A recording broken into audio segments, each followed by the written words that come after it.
तो गलाई बतिया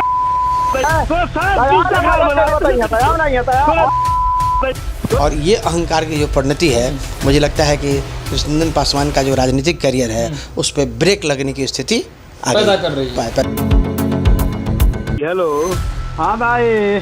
हाँ भाई। ए कौनी है जे लोग गुटियाल बा आई ना, मानिए सीओ साहब आई आवते बना कादून अमीन उमीन सब लोग आ गए बा, चिश्ती उश्ती सब लोग, मुकेश सिंह आ गए बा, लो तो बानी हम अकेला ही है तहाँ इकरा की हम लोग औले बानी रघुए लगे विधायक जी का नाम लइले बानी और समुदाय भवन जौन गदी चौक पर बंद था मुर्दा घाटी में अरेस्ट के लिए हमको मत करवाइए। चाहिए हम काहे आएंगे? हाँ तो बने ना बने उसे का मतलब है? खाली बड़ा बाबू आई यहाँ जो आए फिर हमारे पास क्यों फोन किए आप? हम फोन तो रहते हैं उसमें आपका चमचा बेलचा बोल रहा है हम साता में है फोर्स आकर बनवाएंगे, इसलिए आप फोन आप भी हमारा चमचा है, आप भी हमारा चमचा है। तू अब हम चमचा हैं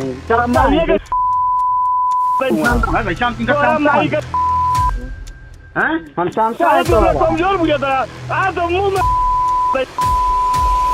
मुंह दे मारा टाइम लग रहा है सारे तो गलाई बतिया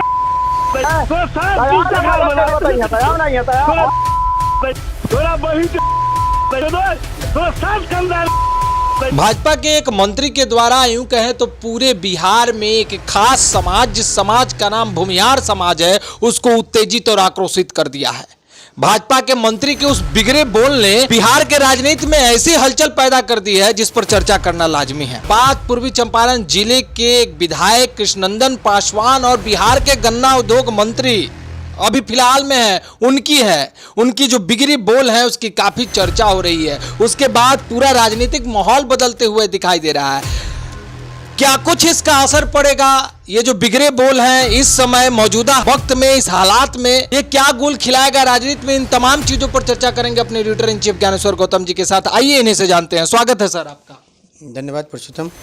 एक ऑडियो क्लिप की काफी चर्चा हो रही है, काफी वायरल क्लिप है और उस ऑडियो क्लिप को मैं सही से सुना भी नहीं सकता दर्शकों को। उसमें इतनी भद्दी गालियां हैं और वो एक खास समाज के कार्यकर्ता हैं जो उनसे जुड़े हुए थे, उनको लेकर के उनसे जो बातचीत हो रही है। लेकिन इसके बाद जब ये ऑडियो क्लिप वायरल होता है, उसके बाद जो पूरे पूर्वी चंपारण जिले में इस ऑडियो क्लिप के बारे में चर्चा है और इसका जो राजनीतिक प्रभाव पड़ने जा रहा है वो कौन सा प्रभाव है और इसका खामियाजा क्या बिहार लेवल पर भाजपा को भुगतना होगा?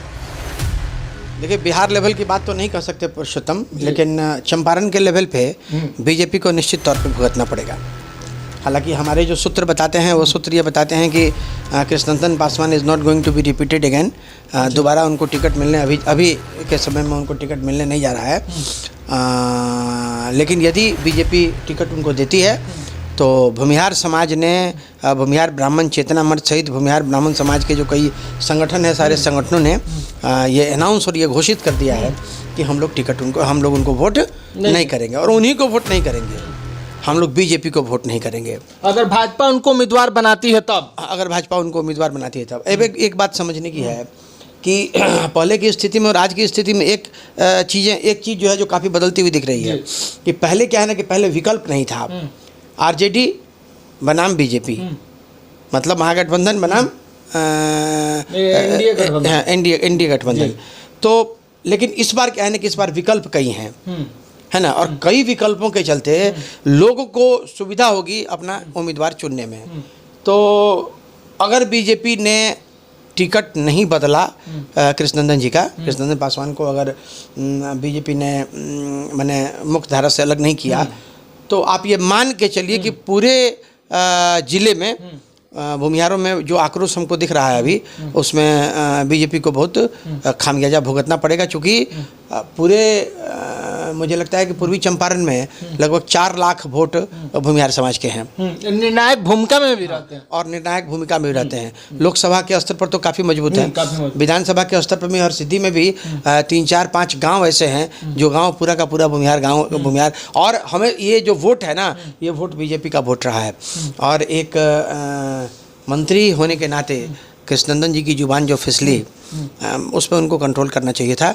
ये उनकी अपनी सेहत के साथ साथ भारतीय जनता पार्टी का जो सेहत है पूर्वी चंपारण में, उसको भी नुकसान पहुंचाएगा। पूर्वी चंपारण की तो बात आपने कही, लेकिन मंत्री का उनके साथ तगमा जो लगा हुआ है तो पूरे बिहार को प्रेजेंट करते हैं, स्टेट को प्रेजेंट करते हैं, बिहार राज्य के मंत्री हैं। तो इस बयान की चर्चा पूर्वी चंपारण से बाहर भी खूब हो रही है और उनके जो बात करने का तौर तरीका है उसकी ज़्यादा से ज़्यादा लोग मतलब ये कर रहे हैं कि बिल्कुल गलत है, ऐसा तो होना ही नहीं चाहिए। देखिए, हमने उस ऑडियो को सुना था पुरुषोत्तम, और उस ऑडियो में जो बातें हो रही हैं उसमें हमने जो महसूस किया कि एक मतलब नेता जो होते हैं उसका जो एक नज़दीकी कार्यकर्ता है वो अपना अधिकार समझता है अपने नेता के ऊपर में, और उसी अधिकार के साथ संतोष जी ने उनसे कहा कि भाई आपका जो कोई चमचा बेलचा है वो लोग मिल के गलत काम यहाँ कर रहा है, तो आप आ जाते, आके इसको देख लेते।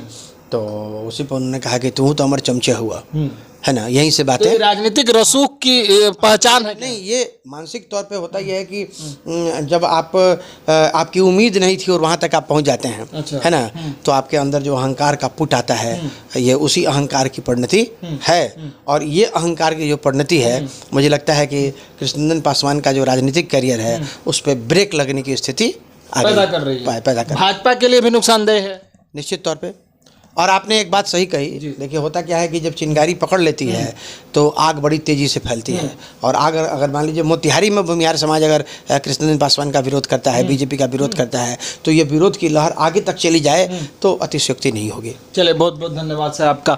तो जैसा कि आप देख रहे थे कि कृष्णनंदन पासवान के उस बिगड़े बोल ने बिहार के राजनीति में हलचल तो पैदा कर ही दी है। भूमिहार समाज काफ़ी नाराज है, आक्रोशित है, उत्तेजित है। भाजपा के जो विधायक हैं, जो मंत्री हैं, उनको फिर से टिकट मिलता है तो पूरे बिहार लेवल के भूमिहार समाज बाइकआउट करने में उतर जाएंगे भाजपा का, क्योंकि कृष्णनंदन पासवान की अब दोबारा से रिपीटेशन बिहार के राजनीति में भूमिहार समाज के लोग देखना नहीं चाहते हैं। कारण उनका जो बिगड़ा बोल था, जो ऑडियो क्लिप वायरल हुआ था, उसे आप सुनने के बाद बिल्कुल समझ जाएंगे। तो बने रहिए आप हमारे साथ, देखते रहिए फाइनल पोस्ट। बहुत बहुत धन्यवाद।